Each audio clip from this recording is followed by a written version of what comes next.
Hey guys, how's it going? I wanted to take a couple of minutes while I am trying to do a bunch of other videos I'm really excited about for you guys to share one with you that I'm not quite as excited about, but you know, it's information because I've been sharing tidbits of this journey, anything that I can. And I won't even just say since our fostering license got switched over to the state, but honestly, for the last 3 years, I have been sharing with you guys as we've been on this adoption journey and how that has looked for us and our entire family. For those of you who have not been around the entire time, may not have seen some of those older videos, really quick recap is that 3 years ago, actually a little over, we're coming up on 3.5 years ago, my husband and I decided to work towards adoption, primarily for one little girl that was coming from a displaced or a disrupted adoption. Things were not working out in the family she had been adopted to. She was from kind of an East Coast state. And we were really working towards her. Once we finally got her full file, after we had our home study done, we found out it was not going to be possible. There were a lot of things that had not been disclosed. They were not quite being honest about. So we decided to step back away from that. But at that point, we already had our home study done. We thought, you know what? We've already started this journey. God put us on this path for a reason. Let's keep moving forward. So at that point, we started working with Bethany Christian Services, working to adopt out of the foster care system. We have never been interested in domestic infant adoption. We've never truly been interested even in international adoption, because while that is something I would be open to doing, there are plenty of kids right here at home that need forever families.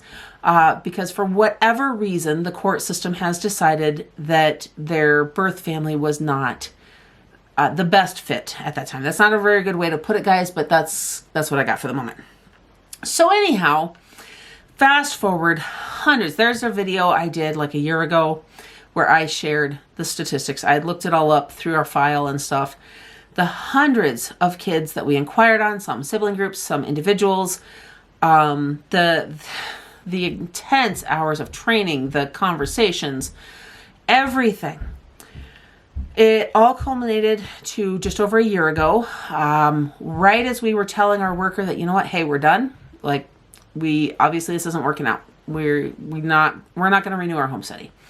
We got a call about 2 boys we had inquired on like 5 months prior that were actually local. Mind you, we were looking nationwide.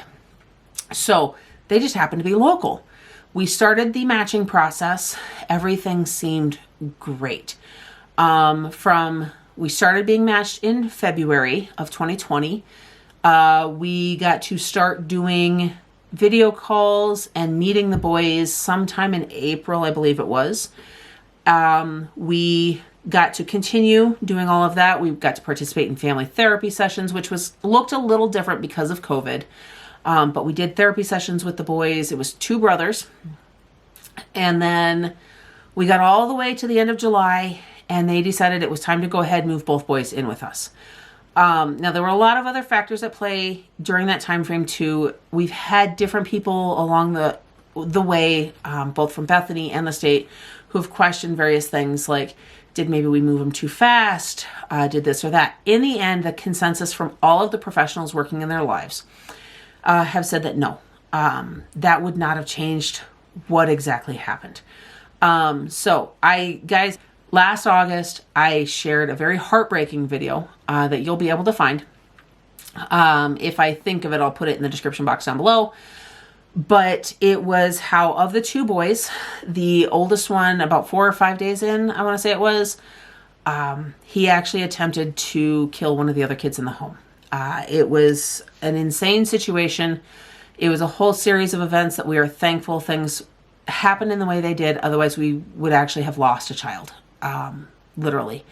So it was really hard. The choice was made right at the week mark because for a couple of days, we were encouraged to keep trying. Let's get intensive home therapy, all of this stuff. That particular child started acting out in more ways in that time frame. So it was not an option anymore. The choice was made that he needed to be removed fairly quickly. And they asked if we would go ahead and keep the younger brother, though, here, and then we would figure out what was going. At that point, we were switched to strictly a foster placement. since we had been issued a foster license to take them in the first place, because there was a whole legal background side of things that had to be done before it could actually be listed as a pre-adoptive placement. Okay, so with that background, the second kiddo, he lasted 2.5 months. And I've talked to another worker recently who said in her experience, that's pretty much the way it goes, especially the older they get. The other kiddo, he had never been apart from his brother, and my heart broke for him, and he tried everything he could to rejoin his brother. And we had to come down to a point where we either say, you know what, we're going to keep fighting for him, which meant fighting him, so that eventually maybe he will be okay with the separation that has happened.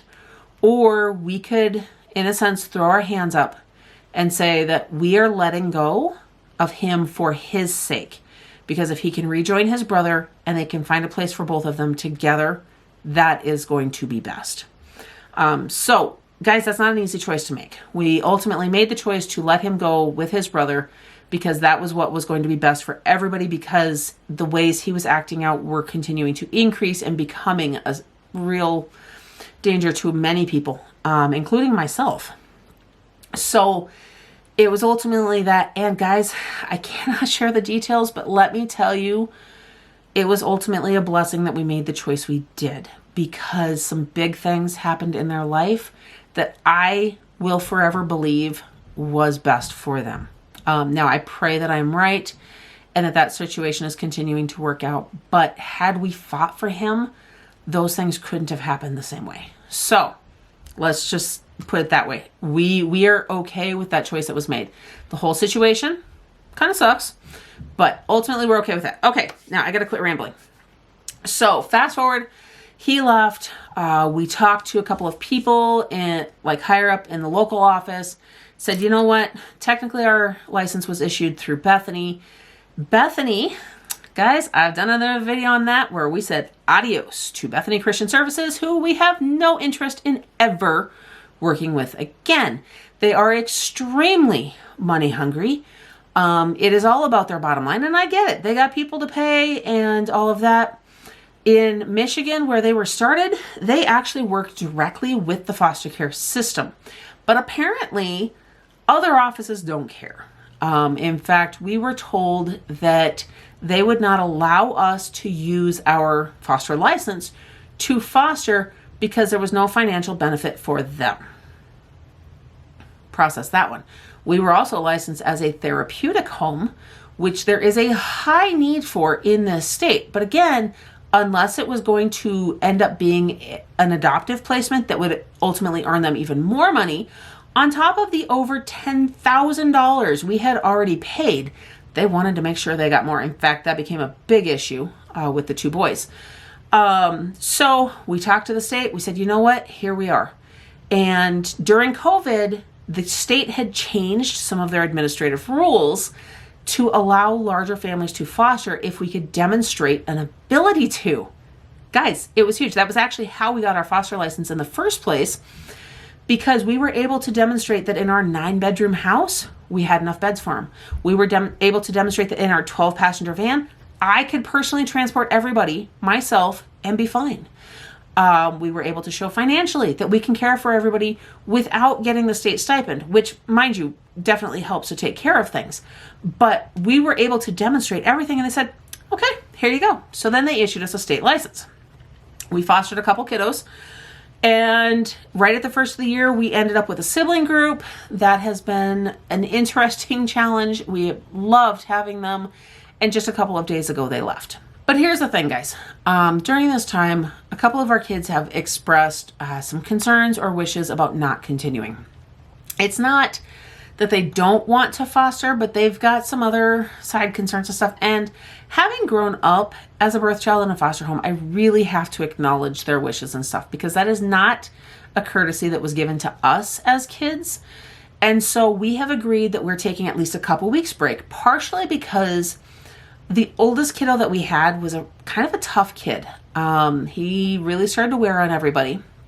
And in general, we've had others tell us, and I know this from my own history, the cases we have had have all been tough. just not easygoing cases. So our kids are kind of burnt out already. And I've been working to remind them, and even my husband has, that before we started fostering, we were doing safe families for Bethany Christian or through them. And that's basically like a volunteer foster care program. And we had good experiences through that. The worst experience would be the one kiddo that came with a head full of lice. And I actually developed trigger finger in my thumb from picking her head so often, trying to get rid of all the nits. So anyhow, long story. So we've really been trying to remind them of that. But at this point, they're kind of burned out from all of that. So we have agreed to take a few weeks. We're just going to enjoy our family. And at the end of that time frame, or here in a couple weeks, we're going to sit down and we're going to reevaluate. We will decide, do we take the whole summer? Do we want to go ahead and really tighten down our guidelines that we're willing to take? Because right now we've already shrunk them down a bit. We will take absolutely no older than 8. In fact, the younger for boys, the better. Definitely open to girls more so, simply because our 6-year-old actually told our licensing worker that that's what she wants. So she notated that preference for girls, apparently. And there is all of that. But we might even tighten that down a little farther and say, maybe no older than 5 or 6. Just because while I do love older kids, you can carry conversations, they can express themselves more. They've lived far more life too, and they have more life experiences that can make certain lessons really difficult. It's not that they are not worthy of those lessons. It's just the season of life that we are in right now, and it becomes a balancing game. So to help out the other kids in the house, this is what we're offering. And we'll see if we do it or not, or if we just say, you know what, I guess we're done for now. So guys, I don't know. I don't know if we're going to continue fostering. I don't know if we do, what it's going to look like. I don't know when, if we do. That is something we're going to find out. There's also some other things in life that we're waiting for the next week or two to figure out more and see just what direction everything's going in. We've had all of the house drama as we were trying to sell and build a new house, and then the builder fell through in some other ways, which again, different video. We have looked at other houses, but we don't want to buy an older house when we already have one.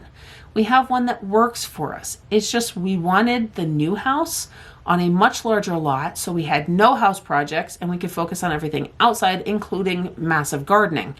And that's what we lack here, is the ability to garden, because the best land for it's out front, and it's not that easy to make gardens have a lot of curb appeal. So it's a balancing game. Anyhow, guys, that is all stuff that's going to be coming up in the next couple of weeks. I don't know if I'm going to have, or when, or whatever, I'll have answers for you guys on all of that. But when I know something, you'll know too. Same thing goes with fostering. If we decide to just completely shut things down, then that's what I'll share with you guys. If we decide that we're going to be back at it, you guys will probably find out through my grocery hauls, because I'll be saying that how many people we're feeding now. And if we're feeding more than 9, you'll know. And I usually say how many extras are in there. And it changes our budget too. So there it is, guys. I hope that you guys are having a blessed day. Don't forget to like this video, subscribe to my channel, and hit that notification bell so you don't miss everything else coming up next. And I'll see you in the next one.